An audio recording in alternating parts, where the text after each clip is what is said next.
Have you ever pushed syrup around on a plate and thought, oh, that's slow and sticky, I could outrun that? Well, Boston 1919 would like a similarly sticky word. Just after noon on January 15th, a tanker taller than a 5-story building ruptured in the north end. But it didn't spill water or oil or fuel. It unleashed over 2 million gallons of molasses. Yes, molasses, the pancake stuff. The wave rose 25 feet in places and surged down the streets as fast as a city trolley, ended up swallowing horses whole and splintering homes.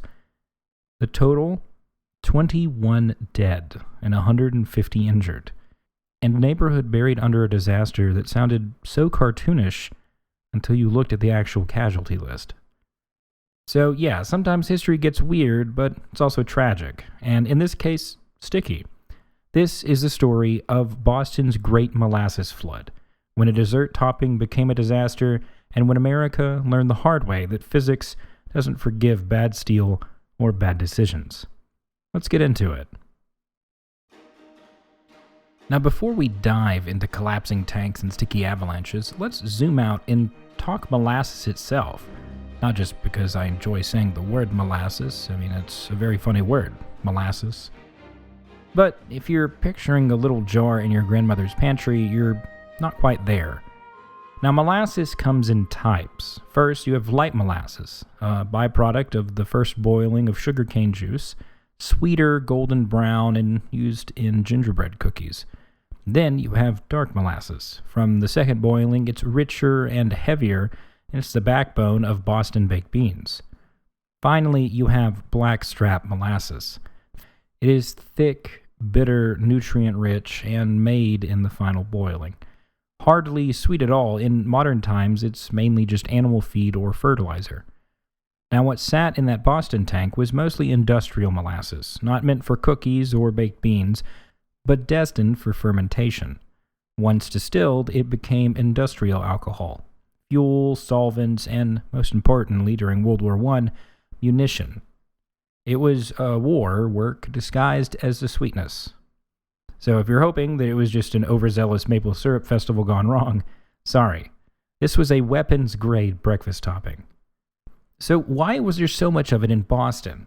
Well, for that, we need to go back not just to the 1910s, but to the 1700s, when molasses was one leg of the infamous triangle trade. Ships carried enslaved people from Africa to the Caribbean. There, enslaved labor harvested sugarcane, boiled it into sugar and molasses, which were shipped north. In New England, molasses became rum. Rum was then shipped out and traded for more enslaved people.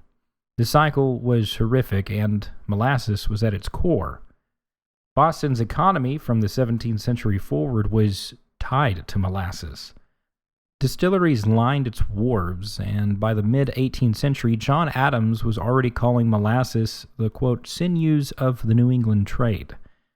Laws like the Molasses Act of 1733 and the Sugar Act of 1764, which taxed molasses imports, infuriated colonists and helped fuel revolutionary anger. Boston's molasses relationship wasn't just economic, it was political. So when we ask why there was a 5-story tank of the stuff in Boston in 1919, the answer is because molasses was practically built into the DNA of New England's trade. From slavery to revolution to war, and by the 20th century, it wasn't just about rum anymore. It was about fueling the engines of industrial warfare. That's right, because our story isn't just about pancakes, it's about muskets, cannons, and eventually bombs. Because even sticky sugar water can become shrapnel in the right hands. Now enter the Purity Distilling Company, owned by U.S. Industrial Alcohol. In 1915, they built a tank on Commercial Street in Boston's North End. It looked like a giant steel drum, 90 feet wide, 50 feet tall, and looming over a dense immigrant neighborhood. It wasn't just an engineering marvel, this was mainly a rush job. The steel plates were thin, barely half an inch thick at the top. The rivets were cheap. The man who oversaw construction wasn't a trained engineer, and worst of all, the company skipped the industry standard hydro test. Normally, you'd fill the tank with water first, check for leaks, and then reinforce where needed. Purity skipped this to save time. Now, from the start, the tank leaked. Not metaphorically, literally. Residents complained of molasses seeping out. Children scooped it up with cups like some grim neighborhood candy fountain. The tank even groaned when it was filled. Locals warned about the noise, but instead of fixing the structural issues, Purity painted the whole thing brown so the leaks wouldn't show. That's not engineering, that's just arts and crafts. Now, why was the tank so full in 1919? Well, because Prohibition was on the horizon. U.S. industrial alcohol rushed to stockpile molasses while it was still profitable. This tank in January 1919 was filled nearly to the brim, or almost 2.3 million gallons. And it's here where we should pause, because the disaster didn't just happen that day. It was built in. Every rivet, every shortcut, every ignored complaint was just another tick towards catastrophe. Now it's January 15th, 1919. It's noon. The North End was bustling. Teamsters were unloading cargo, kids were heading home from school, workers were shuffling around the yard. The temperature had swung suddenly warm, over 40 degrees after bitter cold. 3 days earlier, a ship had topped off the tank with fresh, warm molasses.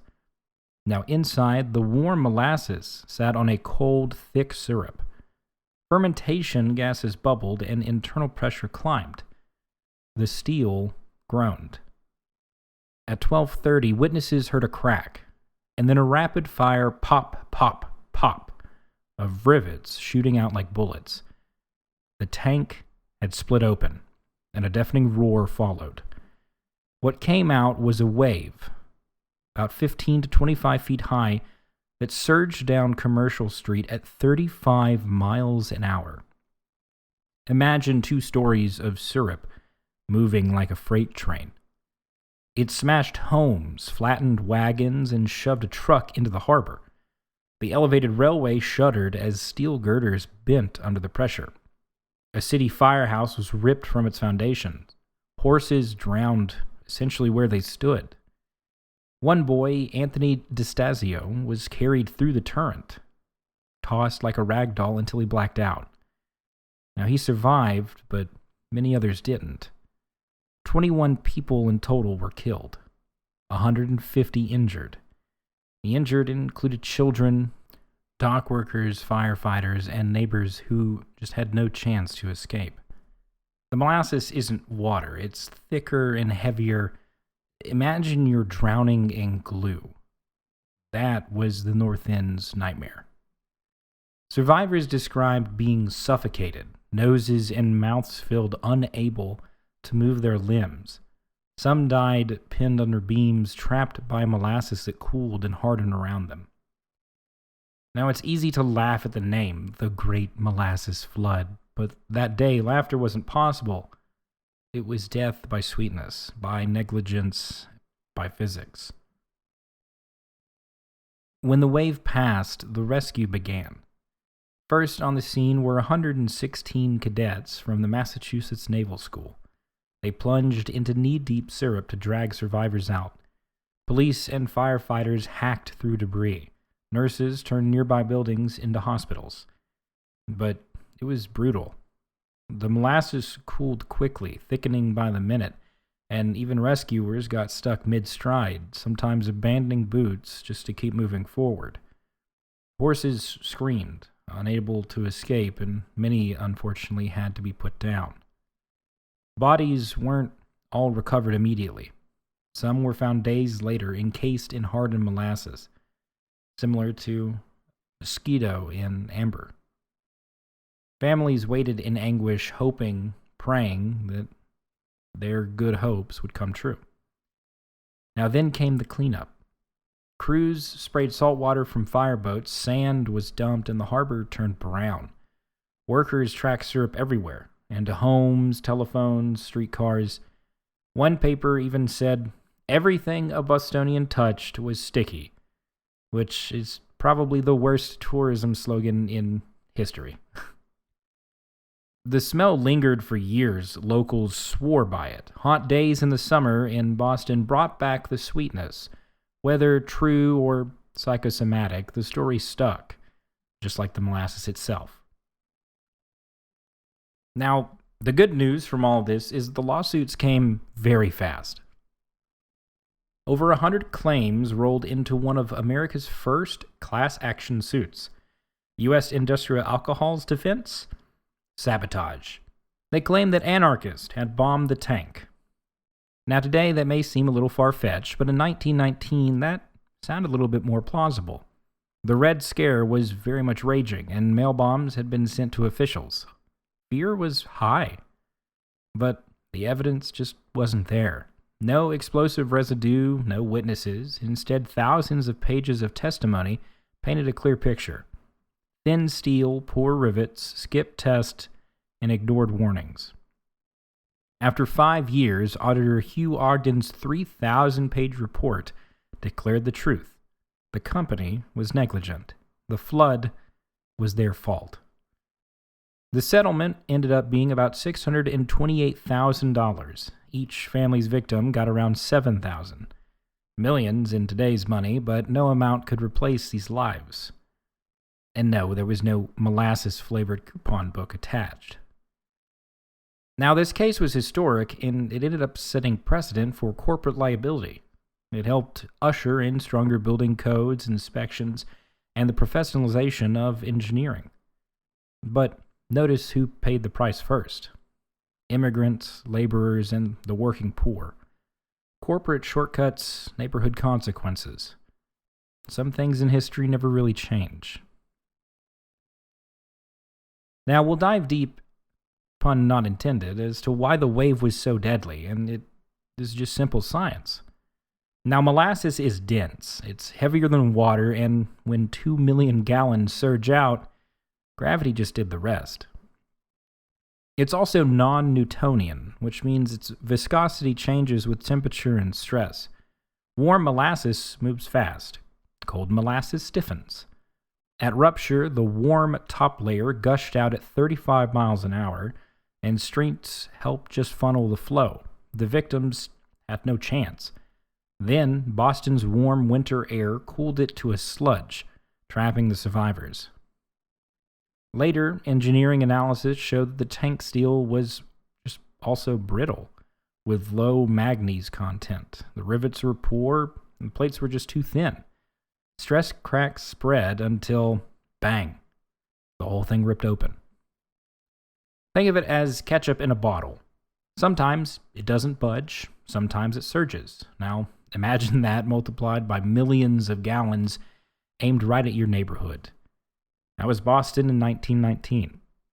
And suddenly, move fast and break things doesn't sound so cool. Now, the tank was never rebuilt. The land became parks, Langon, and Pupolo. Today, kids play ball where horses once drowned. In 2019, the Centennial, archaeologists found the tank's foundation under the field. Locals stood in a circle marking its edge, reading the names of the dead. A small plaque marks the spot, but it's easy to miss. Some argue for a larger memorial, others feel the ordinariness. A playground, a field is fitting. Life continues. But the lesson is clear. Safety matters, engineering matters, testing matters. Boston's sticky tragedy helped force regulations for stuff that we take granted for today. In Boston, you'll forever be the only city that nearly lost an elevated train to molasses. You should own that. The Great Molasses Flood lives on as a punchline, a trivia card, a cartoonish headline, but behind it is pain, loss, negligence, and lessons. Molasses tied Boston to the slave trade, to revolution, to war, to industry. It fueled munitions, it shaped laws, and it toppled a neighborhood. Now, history loves its heroes, but sometimes it's the sticky tragedies that teach the best.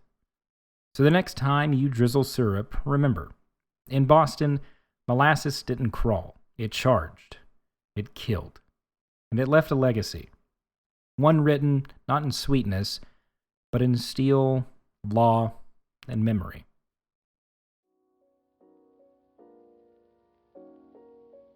I'm Dyllan Gasaway, and this has been Naked History. Thank you for joining me as we peeled back the fig leaf on one of Boston's weirdest disasters. Don't forget to follow, rate, and share the show if you liked what you heard, because the more curious weirdos we bring into the fold, the more stories like this we get to uncover together. And if you want just a little bit more sweetness, I know this episode was a little bit shorter than our normal ones, but that just means that the debrief gets a little bit more extra content.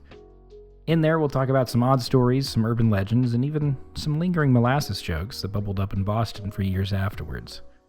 Until next time, stay curious, stay weird, and maybe keep a wary eye on any giant tanks in your neighborhood. Have a good one, and I'll see you next time.